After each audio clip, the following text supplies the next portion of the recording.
The studio lights are blazing. 50 million Americans are watching live television. Bruce Lee and Muhammad Ali sit side by side on the Dick Cavett Show. First time ever together in public. The audience can barely breathe. Two legends, two icons, two men who represent different worlds but share the same struggle. Then a reporter stands up and asks the question everyone wants answered but nobody dares ask. If you two fought for real, no cameras, no rules, who would win? The studio freezes. Bruce and Ali look at each other. What they say in the next 60 seconds doesn't just shock 50 million viewers. It changes how the world understands power, brotherhood, and the media's role in dividing people. And what Ali says 15 years later, after Bruce is gone, that's what proves their answer wasn't diplomacy. It was truth. New York City, February 1973. The Ed Sullivan Theater. The Dick Cavett Show. The most prestigious talk show on American television. Intelligent conversation. Culturelle discussion. Important guests. This isn't entertainment fluff. This is where ideas are debated, where society examines itself, where truth is pursued. Tonight's show is special, historic. Dick Cavett has managed something nobody thought possible. Getting Bruce Lee and Muhammad Ali in the same studio, same stage, same conversation. These two men, who represent excellence in their respective fields, have never appeared together publicly. Everyone wants to see this. Everyone wants to witness this meeting. The ratings are projected at 50 million viewers, maybe more. This is event television. Bruce Lee arrives first, wearing a dark suit. Simple, elegant, professional. He's nervous but doesn't show it. He's been on television before, guest appearances, interviews, demonstrations, but this is different. This is live. This is massive. This is sitting next to Muhammad Ali, the most famous athlete in the world, the most controversial, the most outspoken. Bruce respects Ali deeply, admires his courage, his willingness to sacrifice everything for his principle. His refusal to fight in Vietnam cost Ali his title, his prime years, his income. But Ali never backed down, never apologized, never compromised. Bruce sees that as true strength, character over career, principles over profit. Muhammad Ali arrives 20 minutes later, wearing a tailored suit, confident, charismatic, filling the room with energy the moment he entered. Ali sees Bruce, walks over, extends his hand, says, "Bruce Lee, the little dragon, I've been wanting to meet you, man. Heard so much about you. Seen your moves. You're fast, real fast, maybe even faster than me." Bruce shakes his hand, says, "Muhammad Ali, the greatest, I'm honored to meet you. Your speed is legendary. Your courage is even more impressive. Standing up for your beliefs cost you everything. That's real strength." Ali smiles, says, "We both know about fighting, but we also know about fighting for what's right. That's the real battle. Not in the ring, not on screen, in life, in society. That's where the hard fights are." They sit, talk, waiting for the show to start, finding immediate connection, shared experiences. Both faced racism, both told they don't belong, both fighting systems that want to limit them, both using their platforms to push for change, both understanding that their real fight isn't against opponents. It's against ignorance, against prejudice, against a society that wants to keep them in boxes, keep them limited, keep them quiet. The show begins. Dick Cavett introduces them. The audience erupts. Applause, cheers. 50 million people watching at home. This is history. This is cultural significance. This is two icons sharing space, sharing time, sharing truth. Cavett starts with safe questions about their craft, about training, about discipline. Bruce talks about martial arts philosophy, about being like water, about adapting, about constant evolution. Ali talks about boxing strategy, about floating like a butterfly, about mental warfare, about confidence. The conversation is engaging, thoughtful, respectful. Then Cavett opens the floor to questions from the studio audience, from journalists present. This is where it gets interesting, where unpredictability enters, where truth might emerge or controversy might explode. A journalist stands, white man, mid-40s, works for a major sports magazine, his credentials hanging around his neck. He's been waiting for this moment, waiting to ask the question that will make headline, the question that will sell paper, the question that everyone wants answered. He says, loud and clear, "Gentlemen, with all due respect, I have a question everyone's been wondering. If you two fought for real, no cameras, no choreography, no rules, just man versus man, who would win?" The studio goes completely silent. 50 million people lean forward. This is it. This is the moment. The confrontation, the comparison, the competition. Who's better? Who's stronger? Who's the real champion? Society is obsessed with these questions, obsessed with ranking, with hierarchies, with winners and losers. Bruce and Ali look at each other, not with hostility, with understanding, with recognition. They both know what this question really is. It's not curiosity, provocation. It's an attempt to create conflict, to pit them against each other, to force them into competition, to make them enemies, because that's what the media does. Creates narrative, manufactures rivalry, profits from division. Ali speaks first, looks directly at the journalist, says, Bruce would win. The audience gasps. Did Muhammad Ali, the greatest, just say someone else would beat him? Did the most confident man in sports just admit inferiority? This doesn't make sense. This isn't the Ali everyone knows. Ali continues, Bruce would win because he doesn't need rules. I need rules. I'm a boxer. I fight in a ring, with a referee, with round, with regulation. Take those away. Put me in a real fight, no rules, life or death. I'm out of my element. But Bruce trains for that. Trains for chaos. Trains for survival. In a boxing ring, I win. In a real fight, Bruce wins. Different games, different winners. The journalist tries to follow up, but Bruce raises his hand. Speak, says, no, Ali would win. Now everyone is confused. Ali just said Bruce would win. Bruce just said Ali would win. What's happening? Is this humility? Is this diplomacy? Is this avoidance? Bruce continues, Ali would win because he's a fighter. I'm a technician. Ali has fought hundreds of rounds against the best in the world, under pressure, with millions watching, with everything on the line. He knows how to fight when tired, when hurt, when losing. That's real fighting. I practice technique. I choreograph movements. I perform for cameras. Ali performs under fire. In a real fight, when everything matters, Ali's experience wins. His heart wins. His warrior spirit wins. The audience doesn't know how to react. These two legends are refusing to compete, refusing to claim superiority, refusing to play the game the media wants them to play. This isn't what anyone expected. Then Ali does something extraordinary. He stands up, walks over to Bruce, puts his arm around him, looks directly at the camera, directly at 50 million viewers, says, you want to know the truth, the real truth? We won't fight, ever. You know why? Because we're brothers. Bruce and I, we're fighting the same fight, not against each other, against ignorance, against racism, against a system that wants to keep us divided, that wants black people and Asian people fighting each other instead of standing together, that wants to rank us, compare us, make us enemies. We refuse. If you've ever seen the media try to create division between communities that should be united, drop a comment. This moment is about refusing that manipulation. Bruce stands too, stands next to Ali, says, the question itself is wrong. Who would win? Wrong question. Right question is, why are you asking? What do you gain from making us adversary? What does society gain from pitting us against each other? Nothing. We gain nothing. But the media gains ratings, gains controversy, gains profit. We refuse to participate in that. We refuse to give you what you want. We choose brotherhood instead. Ali adds, Bruce is Chinese. I'm black. Society tells us we should be competing, should be enemies, should be fighting for scrap. But we know better. We know that our struggles are connected, that racism against him is racism against me, that limiting him limits me, that dividing us only benefits those in power. So we stand together. We support each other. We refuse the narrative you're trying to create. The journalist who asked the question looks uncomfortable, defensive, says, I wasn't trying to create division. I was asking a legitimate sports question, hypothetical scenario. Fans want to know. Bruce says calmly, no, fans have been conditioned to want to know, conditioned to compare, conditioned to rank, conditioned to see everything as competition. But we can choose different. Choose to see collaboration instead of competition. Choose to see brotherhood instead of rivalry. Choose to see strength in unity instead of division. Ali says, and another thing, this question, this obsession with who would win in a fight, it reduces us. Reduces me to my fist. Reduces Bruce to his kick. Like that's all we are. Like we don't have mind, don't have voices, don't have ideas, don't have value beyond our ability to hurt people. We're more than fighters. We're thinkers. We're artists. We're activists. We're humans. Why don't you ask us about that? Why don't you ask us about changing the world instead of who could beat up who? Dick Cavett, sensing the power of this moment, asks, so what do you want people to take from this? From this conversation? From this moment? Bruce and Ali look at each other. Silent communication. Agreement. Unity. Bruce speaks. Take this. Real power isn't in dominating others. It's in uplifting others. Real strength isn't in being the best. It's in making everyone better. Ali and I could spend this time competing, comparing, trying to prove superiority. Or we can spend it building, supporting, showing that excellence doesn't require putting others down. We choose the second path. We hope others will too. Ali says, and take this, media will always try to divide, will always try to create conflict, will always profit from our division. Don't fall for it. Don't let them make you enemies with people who should be your ally. Black people and Asian people, we're natural allies. We face similar struggles, similar racism, similar barrier. We should be standing together, fighting together, building together, not fighting each other for entertainment. The show continues for another 20 minutes, but that exchange exchange, that 60 seconds of refusing to compete, choosing brotherhood, calling out media manipulation,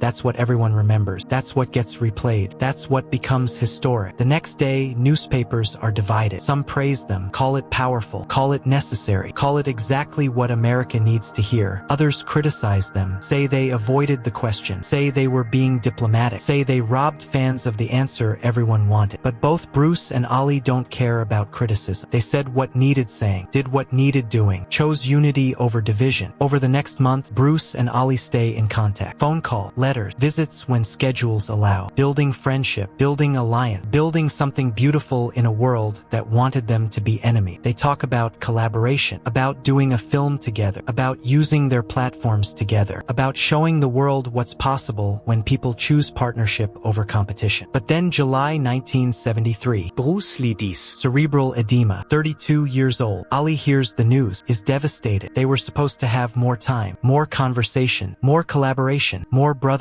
Now that future is gone, erased. impossible. Ali attends the funeral, stands among thousands, grieves with the world, thinks about that television appearance, about the question, about their answer, about choosing brotherhood, about refusing division, about standing together when the world wanted them apart. It meant something, it mattered, it was real. Years pass. Ali continues fighting, continues speaking out, continues being Ali, but he never forgets Bruce, never forgets their connection, never forgets that television moment. Whenever someone asks about Bruce, and people ask constantly, Ali tells the story, the question, their answer, their refusal to compete, their choice to unite. In 1988, Ali does an interview, 15 years after Bruce's death. The interviewer asks the question, the same question from 1973, who would have won in a real fight between you and Bruce Lee? Ali's answer is different now, deeper, more honest, more raw. He says, Bruce would have won, not because of technique, not because of speed, not because of any physical reason. Bruce would have won because he was right about everything, about unity over division, about brotherhood over competition, about choosing to build instead of destroy. I was still learning those lessons, still growing into that understanding. Bruce already knew, already lived it, already embodied it. That's real strength, that's real power, that's real victory. So yeah, Bruce won before we ever fought, before the question was ever asked. Bruce won by being the kind of man who would never fight his brother. Ali says, you know what I regret most? That we only had that one moment, that one television appearance together, that one chance to show the world what brotherhood looks like. I wish we'd had more, wish we'd made that film, wish we'd built that alliance, wish we'd had time. But Bruce died too young, left too soon, and I've spent 15 years answering the same question. The question we already answered, the question we rejected, the question we showed was the wrong question. But people keep asking, keep wanting us to compete, keep wanting to rank us, keep missing the point. Ali continues, when that journalist asked who would win in a fight, Bruce and I both said the other person. People thought we were being humble, being diplomatic, being political, but we weren't. We were being honest. We were saying,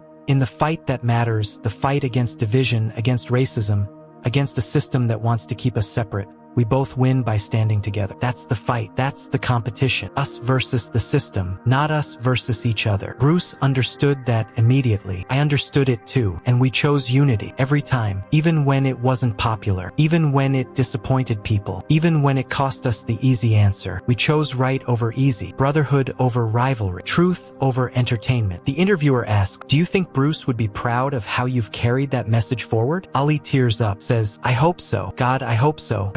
I've tried to live what we talked about that day, tried to choose unity over division, tried to see allies instead of enemies, tried to build bridges instead of walls. But it's hard. The world wants competition, wants rankings, wants winners and losers, wants me to say I was the greatest and everyone else was lesser. But that's not truth. That's ego. That's exactly what Bruce and I rejected. So I keep rejecting it, keep choosing brotherhood, keep honoring what we started. Because Bruce can't, because Bruce is gone, because someone has to carry forward what we believe, what we knew, what we tried to show the world. That interview goes viral before viral is a thing. Gets replayed on sports shows, news programs. Culturelle discussion. People finally understand, finally get it, finally see what Bruce and Ali were trying to say 15 years earlier. The question was wrong. The comparison was wrong. The competition was wrong. Brotherhood was right. Unity was right. Standing together was right. Today, that 1973 television appearance is studied in media class, Sociologie course, cultural studies programs, not for the fighting, for the refusing to fight, for the choosing brotherhood, for the calling out media manipulation, for two icons using their platform to reject division and promote unity. It's shown as an example of courage, of character, of choosing principle over popularity. And it's shown as proof that real strength isn't in your ability to defeat others. It's in your willingness to stand with others, to choose alliance over adversity, to see brothers where society wants you to see enemies. Bruce Lee and Muhammad Ali did that on live television in front of 50 million people at a time when it was radical, when it was dangerous, when it was exactly what the world needed to see. The question was, who would win in a fight? The answer was, wrong question. We're brothers. We don't fight. We stand together. That answer, that 60 seconds of refusing division, changed more lives than any punch ever could, opened more eyes than any demonstration, created more unity than any victory, because it showed that real power isn't in being the best. It's in making everyone better. Real strength isn't in dominating others. It's in uplifting others. Real victory isn't in defeating your opponent. It's in making them your ally. Bruce Lee and Muhammad Ali understood that, lived that, showed that on live television for 50 million witnesses, for history to remember, for generations to learn from, for eternity to prove that brotherhood beats rivalry. Unity beats division. Love beats competition. Every single time. Where are you watching from? If you believe the media still tries to divide communities that should be united, drop a comment. Let's show them brotherhood still win. That's legacy. Not in fights won. Not in championships earned. Not in techniques mastered. In moments chosen. In principles upheld. In brotherhood demonstrated. In refusing to give the world what it wants when what it wants is division. In giving the world what it needs instead, unity,